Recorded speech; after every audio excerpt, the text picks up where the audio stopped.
Bienvenue à tous. Merci d'être avec nous aujourd'hui pour ce webinaire du projet Sa vie LGBTQ, donc qui est un projet de recherche partenariale, savoir en action sur l'inclusion et l'exclusion sociale des personnes LGBTQ au Québec. Alors, aujourd'hui, on a deux personnes présentatrices, Maxime Plante et Kevin Lavoie. Donc, Maxime Plante est titulaire d'un baccalauréat en travail social et complète actuellement une maîtrise dans la même discipline.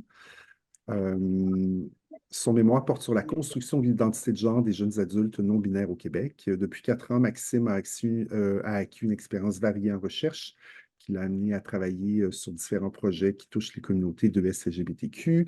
Ses engagements professionnels et communautaires concernent plus particulièrement la reconnaissance sociale des personnes de la pluralité des genres. Kevin Lavoie est professeur agrégé à l'École de travail social et de criminologie de l'Université Laval, directeur scientifique également du Centre de recherche Jeunes, Familles et Réponses sociales. Il est aussi co-responsable du champ diversité sexuelle et pluralité des genres au sein du CRIMIS, le Centre de recherche sur les inégalités sociales, les discriminations et les pratiques alternatives de citoyenneté. Alors, les intérêts de recherche de Kevin portent sur les jeunes et les familles en quête de reconnaissance et d'équité, plus particulièrement les personnes de LGBTQ. Alors aujourd'hui, Maxime et Kevin, j'en profite pour vous remercier d'avoir accepté notre invitation. Donc, Maxime et Kevin vont nous entretenir des motivations, des retombées, des barrières à la participation sociale des jeunes adultes de LGBTQ au Québec à travers ce webinaire, s'engager au sein de sa communauté. Alors, je vous cède la parole. Merci à vous deux. Merci. Ben, merci beaucoup, Martin, pour l'invitation. Merci aussi à toute l'équipe du partenariat Sa vie LGBTQ+, et de la chaire. Donc, Maxime et moi, on va vous présenter quelques résultats, en fait, d'une étude qu'on a menée sur la participation sociale des jeunes adultes d'ES LGBTQ+.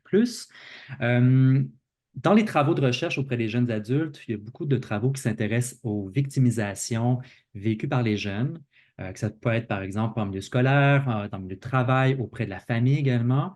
Et tout un champ de recherche également s'est intéressé aux facteurs de protection.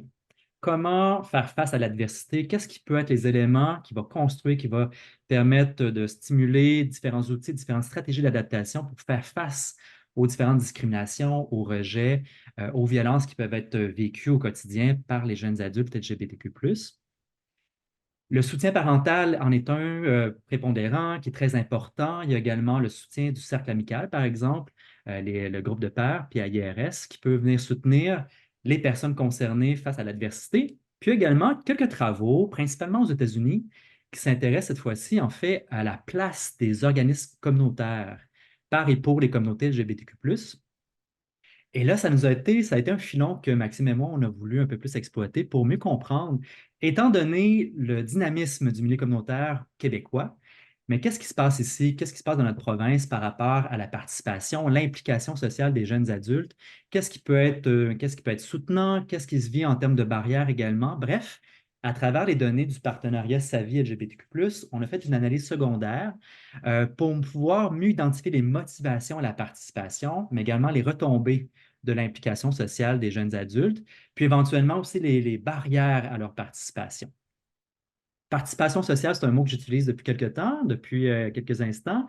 Dans le cadre de l'étude qu'on a menée, on a eu une vision très globale, en fait, de la participation, qui c'est à la fois de l'engagement, de l'implication, dans une trajectoire de demande d'aide, de service également, ou de vouloir s'impliquer bénévolement ou du militantisme également. Donc, vraiment, on a voulu ratisser large pour pouvoir explorer les différentes facettes de cette participation-là. Alors, concernant la méthodologie, donc, bonjour tout le monde. Premièrement, ça me fait plaisir d'être là. Merci à nouveau au partenariat de recherche SAVI de nous accueillir. Donc, notre étude s'inscrit en effet dans le cadre du partenariat de recherche SAVI LGBTQ et on compte plus spécifiquement sur un sous-échantillon de 49 jeunes adultes de LGBTQ âgés de 18 à 29 ans, dont l'âge moyen est de 24,4 ans. Il s'agit d'une étude qualitative exploratoire dont la collecte de données s'est effectuée par des entrevues individuelles par récit de vie qui ont été effectuées entre 2018 et 2020. Ce qui a mené l'analyse de ces entrevues-là, le cadre d'analyse, c'est la participation sociale, comme a évoqué Kevin, qui nous permettait d'adopter une compréhension large et globale de la participation. Et pour ce qui est des concepts d'inclusion et d'exclusion, ils vont être plus apparents dans le tableau des résultats, du résumé des résultats que je vais vous présenter dans la prochaine diapositive. Donc, on a en effet regroupé nos résultats en 3 catégories: les motivations, retombées et barrières à la participation. Les 2 premiers blocs font davantage référence aux expériences d'inclusion, la dernière aux expériences d'exclusion. Les motivations sont divisées entre motivations individuelles et collectives. Les retombées sont divisées en retombées individuelles, interpersonnelles et organisationnelles. Quant aux barrières, elles sont plutôt individuelles, interpersonnelles, intracommunautaires, organisationnelles et structurelles. Je vais présenter les 2 premiers blocs, motivation et retombées. Kevin va plutôt se pencher sur les barrières. Donc, comme j'évoquais, les motivations sont de l'ordre de 2 à 2 niveaux. La première, c'est ce qui a été évoquée par plusieurs personnes, c'est celle de vouloir créer des liens avec d'autres personnes d'ES LGBTQ, par exemple, parce que ça avait été un besoin qui n'avait pas été comblé dans le passé. La seconde motivation, qui est davantage collective, c'est exprimé par une volonté de vouloir favoriser l'inclusion des personnes de LGBTQ dans la société ou encore de défendre leurs droits. Euh, les retombées, donc un premier pan, comme je mentionnais, celles-ci sont individuelles. Une première qui a été évoquée, qui a été mentionnée, c'est celle de vouloir, plutôt d'éprouver des sentiments d'accomplissement, de fierté ou l'impression de s'être dépassé à travers son engagement dans des activités de participation sociale. En écho avec une des motivations que j'ai précédemment mentionnées, c'est plusieurs personnes ont rapporté que dans leur participation, elles avaient été en contact avec d'autres personnes de LGBTQ, comme le mentionne ici Zani, une personne non-binaire lesbienne de 21 ans, qui dit: L'an dernier, j'étais bénévole à la parade LGBTQ. C'est la seule occasion où j'ai été en contact avec la communauté. Précédemment, Zani, ces contacts-là avaient été entravés par des barrières de langue, mais aussi parce que son arrivée au Québec était survenue quelques années avant l'entrevue.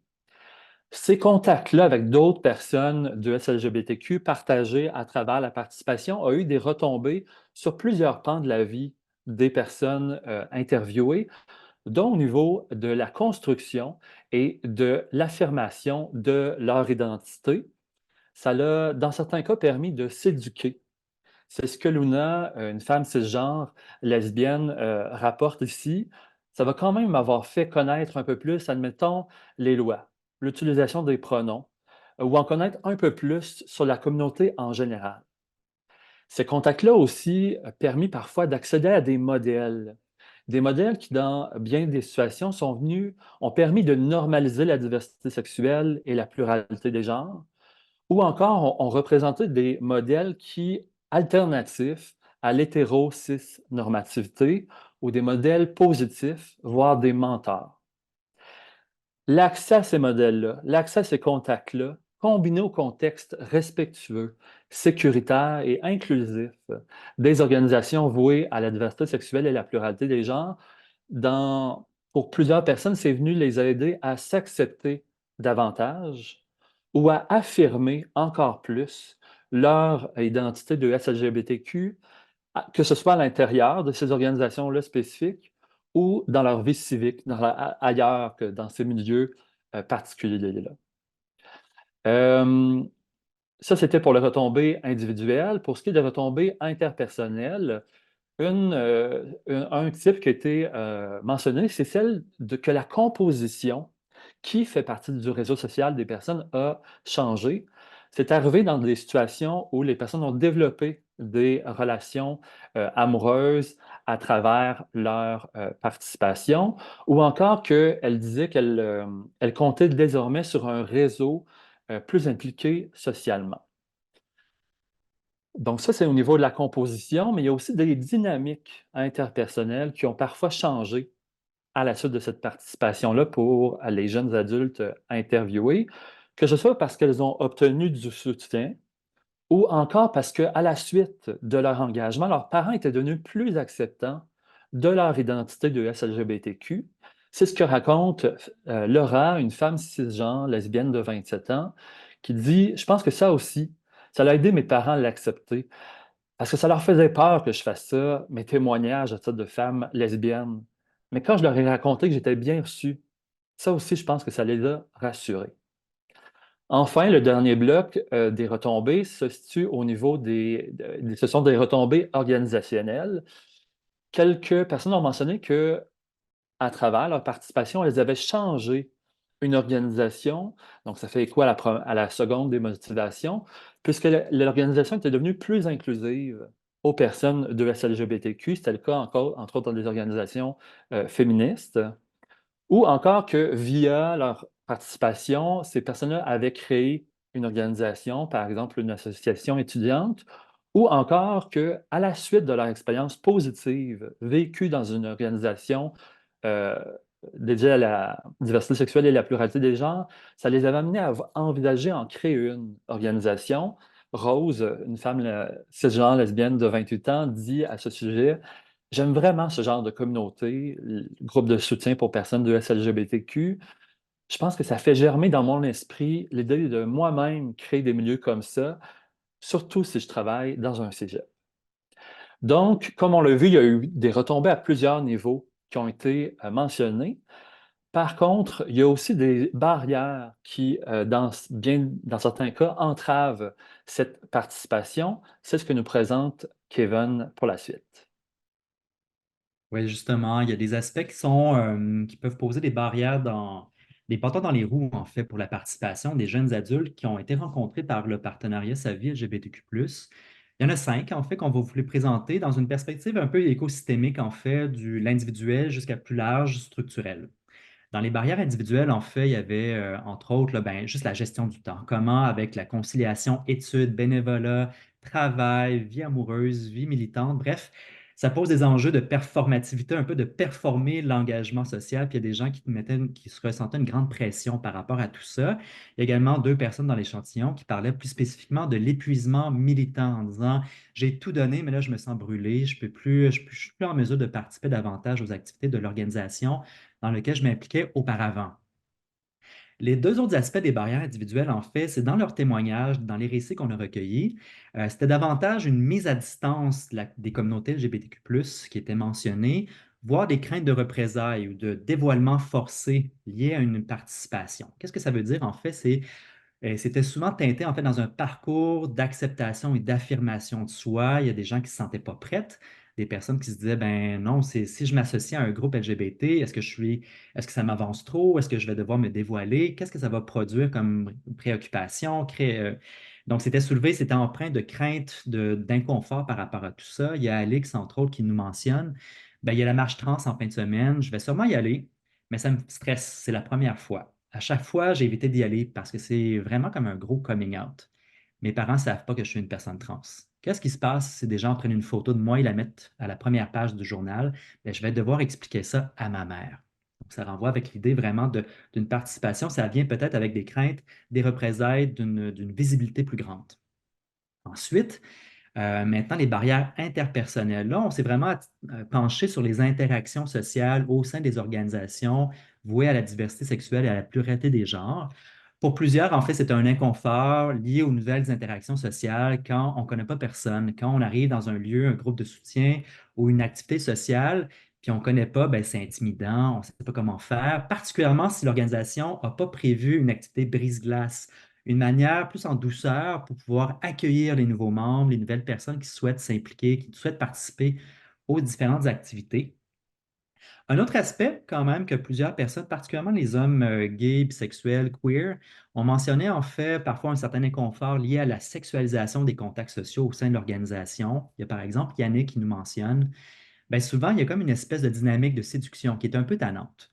Moi, en tant que jeune de 22-23 ans, de manière rétrospective, en fait, il nous dit, ben, moi, j'allais à ces soirées-là, puis ça m'arrivait que je me fasse tripoter un peu les fesses. J'ai déjà vécu du harcèlement sexuel de la part de quelqu'un. Ça a été comme un point tournant parce que je me demandais, est-ce que le milieu LGBT est tout le temps sexuel? Donc, pour certaines personnes, en disant, ben moi, je viens chercher un peu plus quelque chose qui est différent en fait, que là, je sens que dans les contacts sociaux, dans l'organisation, ça m'amène ailleurs, en fait, davantage plus des rapports intimes, amoureux, voire sexuels. Puis, à certains moments clés du parcours d'engagement, ben, ce n'était pas quelque chose qui était le besoin recherché à ce moment-là.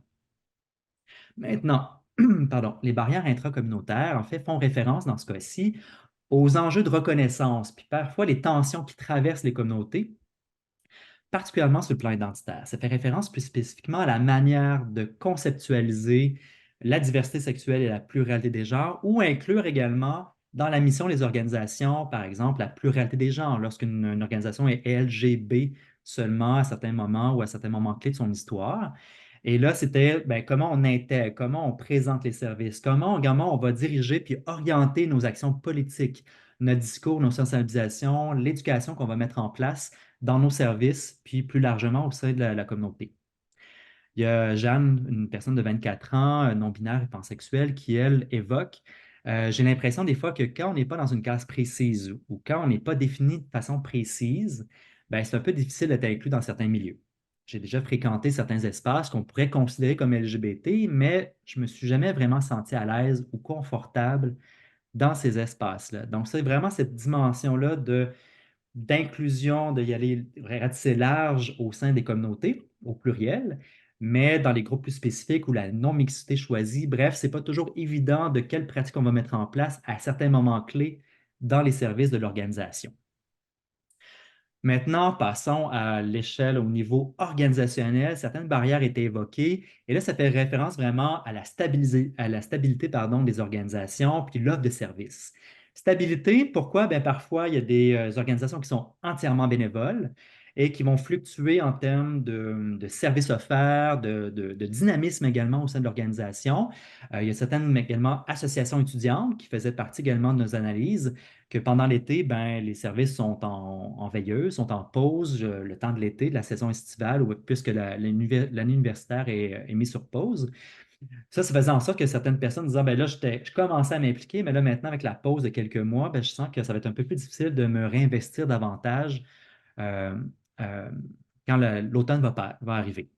Il y a également certaines organisations qui ont des services offerts pour une certaine tranche d'âge. Par exemple, pour les jeunes 14-25 ans, mais qu'est-ce que je fais moi quand j'ai 26, 27, 28 ans? Est-ce que j'ai encore ma place? Je dois me trouver d'autres lieux. Puis parfois, les lieux n'existent pas. Les espaces militants ou d'implication ne sont pas disponibles dans la région. Également, plusieurs personnes ont évoqué aussi les processus de marginalisation, de minorisation supplémentaires qui peuvent être vécus dans une perspective intersectionnelle pour certains groupes des communautés LGBTQ+. On fait référence principalement aux personnes immigrantes, racisées, autochtones, puis les personnes en situation de handicap. Il y a Mekinak, entre autres, qui mentionne avec son vécu comme personne bispirituelle, ben, je me suis fait des nouveaux amis, mais ce sont tous des non-autochtones. Ça montre déjà qu'il y a un problème quelque part. Je n'ai jamais senti que je faisais partie d'une communauté LGBTQ en faisant mon coming out. C'est quelque chose que j'aimerais développer éventuellement, mais c'est ça. Donc vraiment, cette idée-là de, j'ai peut-être pas nécessairement ma place avec ma réalité qui est plurielle, qui est intersectionnelle, qui a différentes facettes, pas juste l'orientation ou l'identité de genre. Puis finalement, quelques mots sur les barrières structurelles. Là, les personnes que rencontrées par sa vie mentionnaient entre autres, ben, à l'échelle provinciale, il y a des variations interrégionales qu'on peut observer à l'échelle provinciale.